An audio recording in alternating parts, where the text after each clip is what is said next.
Jaya Jaya Sri Caitanya Jaya Nityananda. Jaya Jaya Jaya Sri Chaitanya Jaya Jaya Nityananda. Dvaita Chandra Jaya Gaura Bhakta Vrinda. Jaya Dvaita Chandra Jaya Gaura Bhakta Vrinda. Jaya Jaya Sri Chaitanya Jaya Nityananda. Jaya Jaya Sri Chaitanya Jaya Nityananda. Jaya Dvaita Chandra Jaya Gaura Bhakta Vrinda. Jaya Dvaita Chandra Jaya Gaura Bhakta Vrinda. Jaya Jaya Sri Chaitanya Jaya Nityananda. Jaya Jaya Sri Chaitanya Jaya Nityananda. Jaya Dvaita Chandra Jaya Gaura Bhakta Vrinda. Jaya Dvaita Chandra Jaya Gaura Bhakta Vrinda. Shri Chaitanya Charitamrita की जय। श्रील कृष्णदास कविराज गोस्वामी की जय। श्रील प्रभुपाद की जय। ओम अज्ञानतिमिरान्धस्य ज्ञानाञ्जनशलाकया चक्षुरुन्मीलितं येन तस्मै श्रीगुरवे नमः।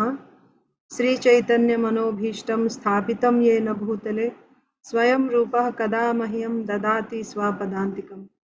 नमो ओं विष्णुपादाय कृष्णप्रेष्ठाय भूतले श्रीमते भक्तिवेदांत स्वामिनिति नामिने नमस्ते सारस्वते देवे गौरवाणी प्रचारिणे निर्विशेषा शून्यवादी पाश्चात्य देशतारिणे। जय श्री कृष्ण चैतन्य प्रभु नित्यानंद श्री अद्वैत गदाधर श्रीवासादि गौर भक्त वृंद। हरे कृष्णा कृष्णा कृष्णा हरे हरे, हरे Ram Ram Ram Hare Hare. Welcome to dear devotees. Welcome to Sri Chaitanya Charitamrita reading. We are reading from Sri Chaitanya Charitamrita, Adi Leela, chapter 17. Let me share the screen.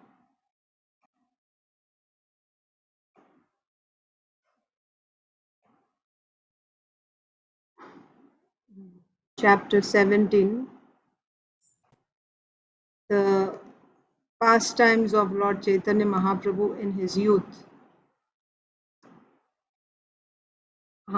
So yesterday, what did we discuss? So day before yesterday, we read about how Srivas Thakur's son had died, and then he was brought back to life by Chaitanya Mahaprabhu, and how his son spoke philosophy, and everyone gave up lamentation, and then the funeral rites were performed. And Gaur Nitai said that from that day onwards, they would become the sons of Srivas. And after that, we also, so many pastimes took place in the house of Srivas Thakur. So then we read about Narayani, how Narayani received the remnants of Sri Chaitanya Mahaprabhu. And in the purport, Srila Prabhupada said that some Sahajiyas say that because Narayani is the mother of Srila Vrindavan Das Thakur, so some Sahajiyas say that after Narayani ate the remnants of Sri Chaitanya Mahaprabhu, she became pregnant. So this type of nonsense cannot be accepted. It's not a fact, it's not true. Then, so Srila Vrindavan Das Thakur just gives a hint, right? Just names the different pastimes that took place, not going into much detail. Srila Krishna Das Kaviraj Goswami. So because it was already described elaborately by Srila Vrindavan Das Thakur, so he doesn't go into details. So then let's see.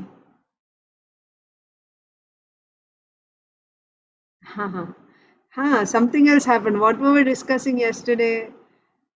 About a tailor. Yes.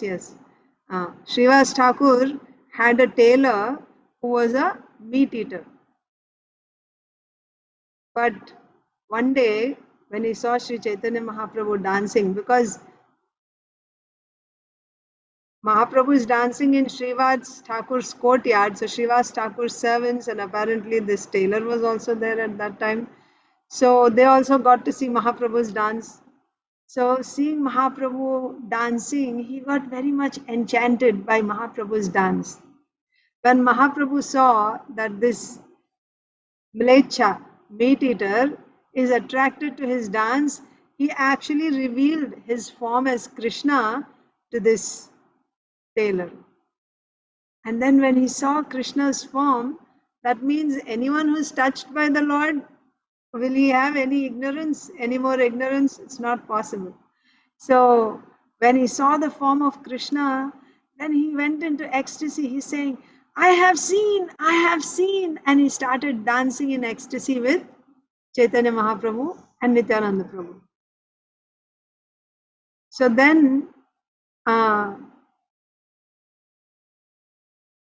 seeing Mahaprabhu's ecstasy, and in order to increase, for the pleasure of Mahaprabhu, Srivas Thakur began to recite the pastimes, or began to narrate the pastimes of Vrindavan.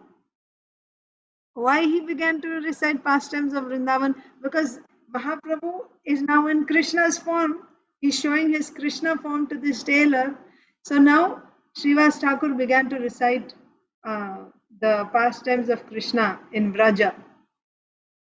And how about the gopis, gopas. Especially he was discussing the sweetness of the transcendental pastimes of Vrindavan. And when Mahaprabhu heard this, in his heart, ecstasy was just growing, right, overflowing. So he said, go on, speak more, speak more.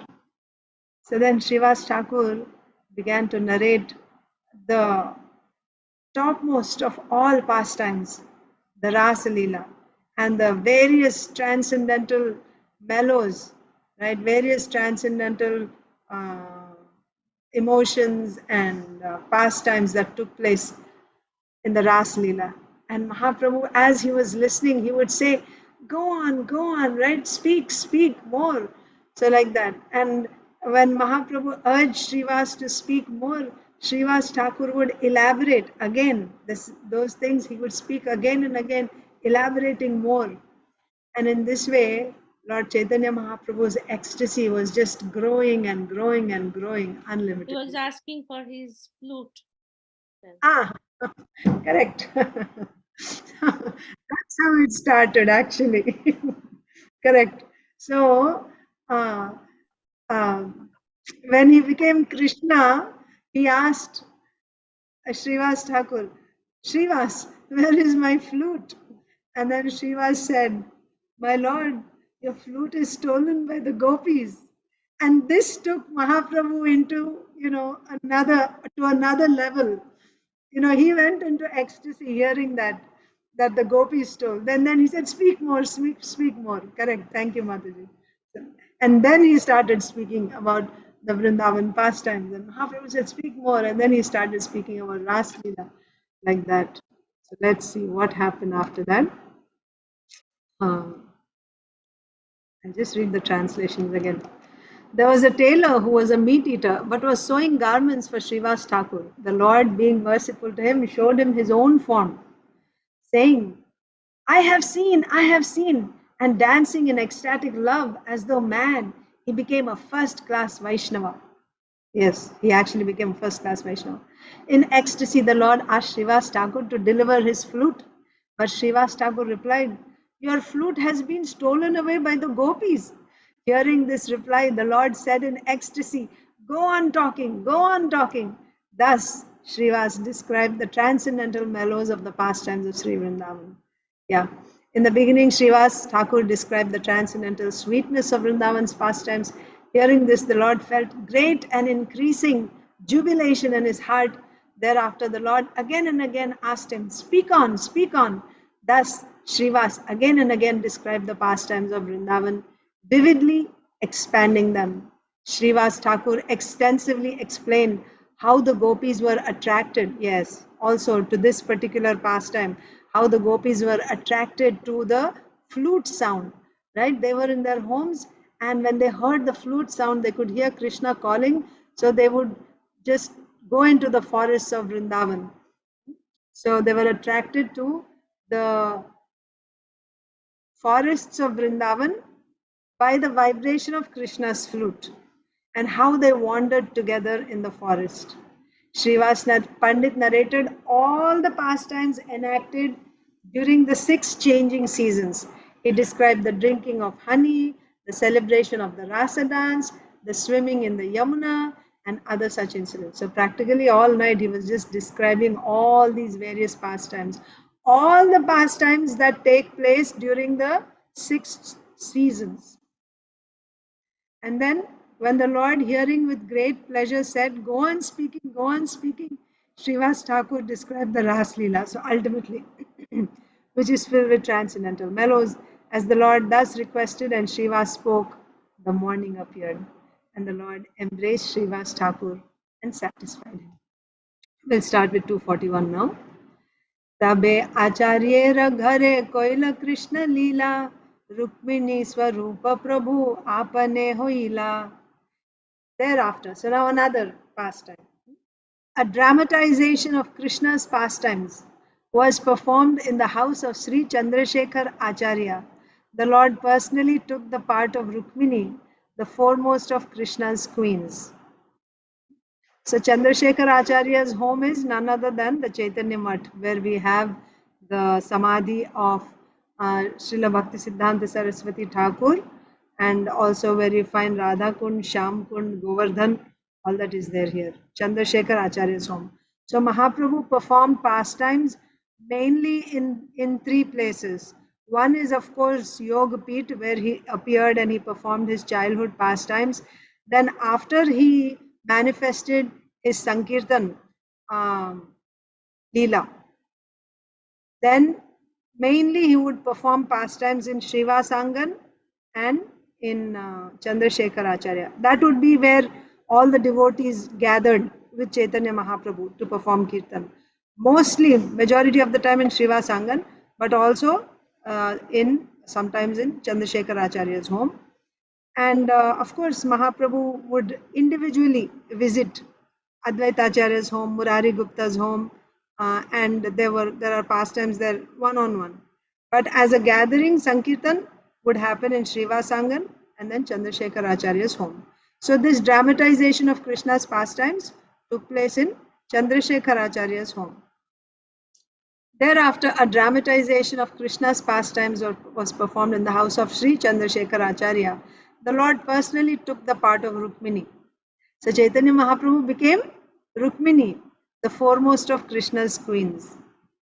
So this is Chaitanya Chandrodaya Nataka. There's a book written by His Holiness Bhakti Vikas Maharaj. Bhanuswami Maharaj. Sorry, His Holiness Bhanuswami Maharaj. So it's translated and you can read that. Kabhu Durga Lakshmi hoy, kabhu va chit shakti, khate bosi bhakta gane dila prema bhakti. The Lord sometimes took the part of goddess Durga, Lakshmi, the goddess of fortune, or the chief potency Yogamaya. Sitting on a cot, he delivered love of Godhead to all the devotees present. So there he played, sometimes he became Lakshmi Devi, sometimes he became goddess Durga, and sometimes he became Yogamaya. So goddess Durga, Yogamaya, so goddess Durga is like the shadow of Yogamaya. सृष्टि स्थिति प्रलय साधन शक्ति रेखा छाये वयस्य भुवनानि बिभर्ति Durga. Chaya, right? She is the shadow of Yogamaya. So Chaitanya Mahaprabhu took the role of either goddess Durga or Yogamaya or Lakshmi Devi in this drama. And while sitting on a cot, he was giving love of Godhead. Actually, before this drama started, this is also very nicely, elaborately described in Chaitanya Bhagavat. I don't think we read it yet. It will come. So before he narrated, because Mahaprabhu is going to dress up like a. Can you imagine? I mean, just imagine. Krishna is so beautiful, most enchanting. If he became a lady, how attractive would he be? Right? Mohini Murti. Mohini Murti has a different purpose, right? So Mohini Murti completely bewildered the demons. They were completely like, lusty after her. They couldn't just, they even gave up nectar for her sake. So here Chaitanya Mahaprabhu is going to come as Lakshmi Devi, as Rukmini Devi, and all the devotees. And devotees, there were brahmacharis and there was everyone there. So when he came like this and performed a drama on stage, what would happen? So Mahaprabhu told before the drama started, there was like a entrance. So there he said, only those who are liberated, those who don't have even a tinge of material desire, are eligible to watch this pastime. If anyone who has even a tinge of material desire, if he sees this drama, then he will be bewildered. He'll be in Maya. So when he said this, where did Mahaprabhu say this? Already it was just his close associates sitting. And amongst them, Mahaprabhu is saying this statement. Only those who don't have even a tinge of material desire can watch this drama. So when he said that, everyone, including Advaitacharya, Srivas Thakur, Gadadhar Pandit, everyone started getting up and walking out. Mahaprabhu said, what happened? Everyone started walking out. They said, I am not free from material desires. I am not eligible to watch this drama. Mahaprabhu said, if you people are not here, for whom I will do this drama? Come, come, come. Actually, today I, empower everyone that even like no material, right? Because by my, blessing, everyone who's sitting here, they will be completely free from any type of material desire when you watch this drama like that. So they all sit down to watch. And Mahaprabhu, and not Mahaprabhu, and drama means it's not just Mahaprabhu playing, not mono acting. There is so many devotees there. They were also enacting. So, and then, all the ladies also were called Sachi Mata, and she was completely like, who is this? They didn't. When the drama started and Mahaprabhu came, they didn't recognize this is the Supreme Lord. So beautiful. Who is this playing this role like that? Sachimata couldn't understand. So, anyway, let's continue. हाँ, कभू दुर्गा लक्ष्मी होए, कभू वाचित शक्ति, खाटे बसी भक्त गणे दिला प्रेम भक्ति. The Lord sometimes took the part of goddess Durga, Lakshmi, the goddess of fortune, or the chief potency, Yogamaya. Sitting on a cot, he delivered love of Godhead to all the devotees present. Yes. एक दिन महाप्रभुर नृत्य अवसाने एक ब्राह्मणी आसी धोरिला चरणे. One day when Sri Chaitanya Mahaprabhu had finished his dancing, so that pastime is over, that drama. In one line, Srila Krishnadas Kaviraj Goswami just said that Mahaprabhu performed drama. Just in one line he said that. Actually, it's a whole chapter in Chaitanya Bhagavatam. We will read that when it comes in Chaitanya Bhagavatam. So then next. Ekadina Mahaprabhura Nritya Avasane Eka Brahmani Asi Dorila Charane. One day when Sri Chaitanya Mahaprabhu had finished his dancing, right?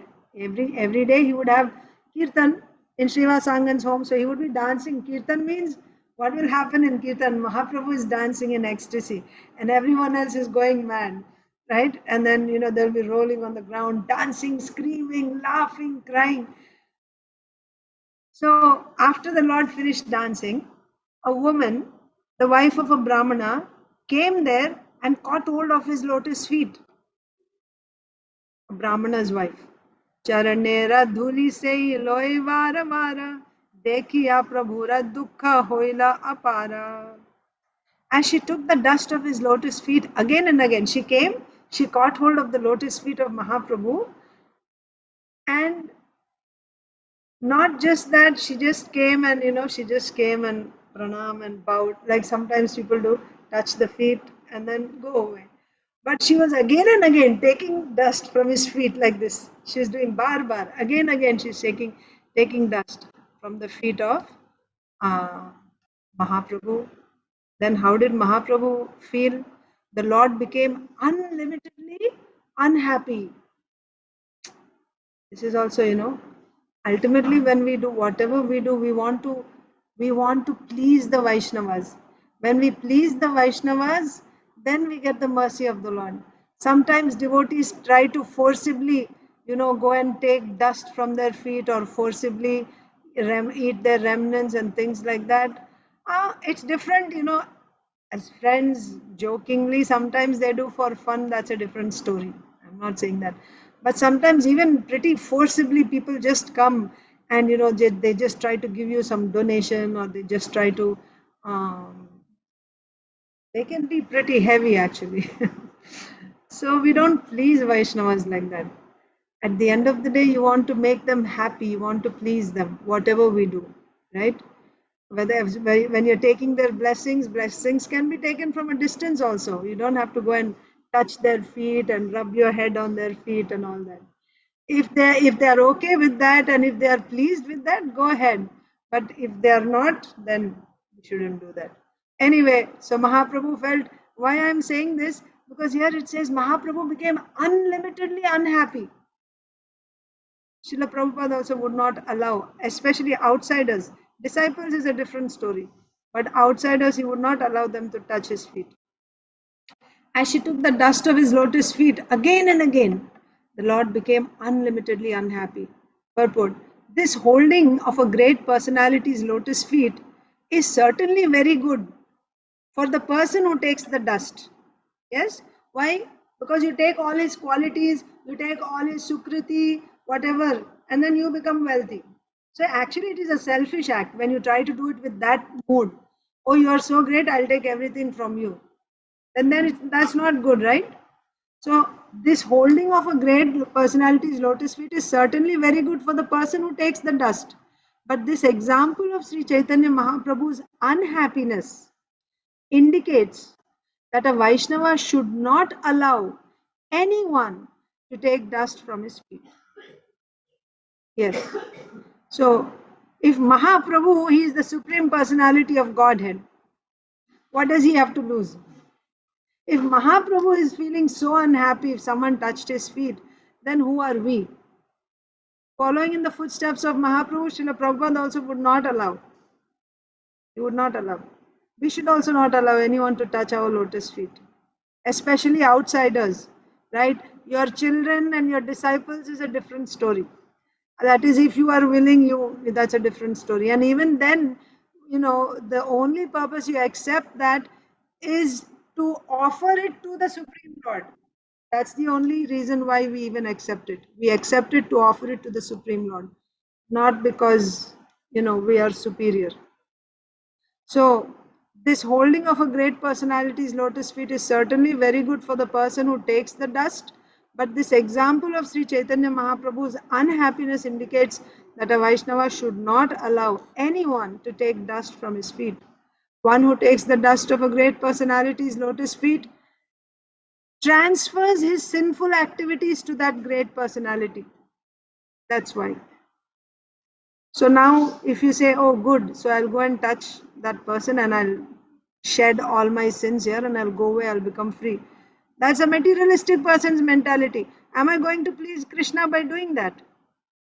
I'll go to some exalted Vaishnava, great devotee, Prabhupada disciple, sannyasi guru. I'll touch his or her feet and my intention is now I'm free from all my sins. Let this person suffer. Is that love? No. So we always offer obeisances from a distance. Yeah, one who takes the dust of a great personality's lotus feet transfers his sinful activities to that great personality, unless The person whose dust is taken is very strong.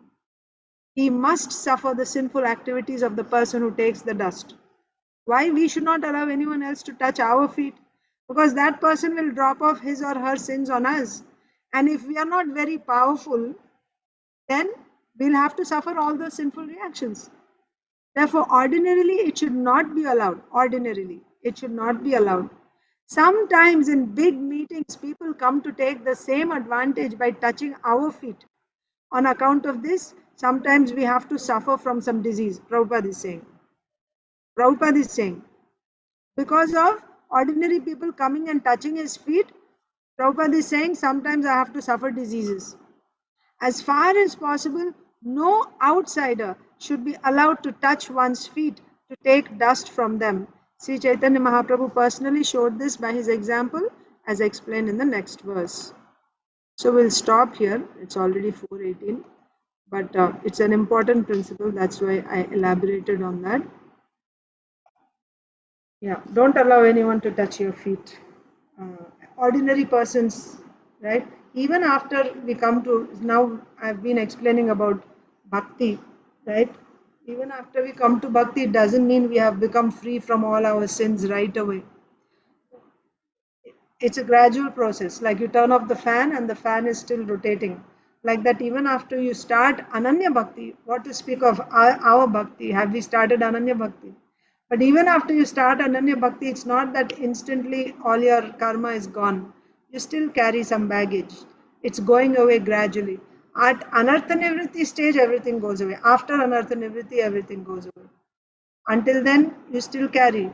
So if anyone touches your feet or you touch someone's feet, you're dropping off your sins. You don't want to do that, right? You don't want to hurt another person, and also you don't want to choke your own bhakti, both ways, right? Unnecessarily don't go and touch others' feet, and also don't let especially non-devotees, outsiders, to come and touch your feet. Why? Because we are not so strong, we are not so powerful. We don't want to jeopardize our bhakti, right? Somehow or other we are struggling to chant 16 rounds. We want to go further, because when we make advancement, then we can help others also. If we are not making advancement, how we will help others? Thank you all so much. Hare Krishna. See you again tomorrow morning. Thank you, Mataji. Hare Krishna. Hare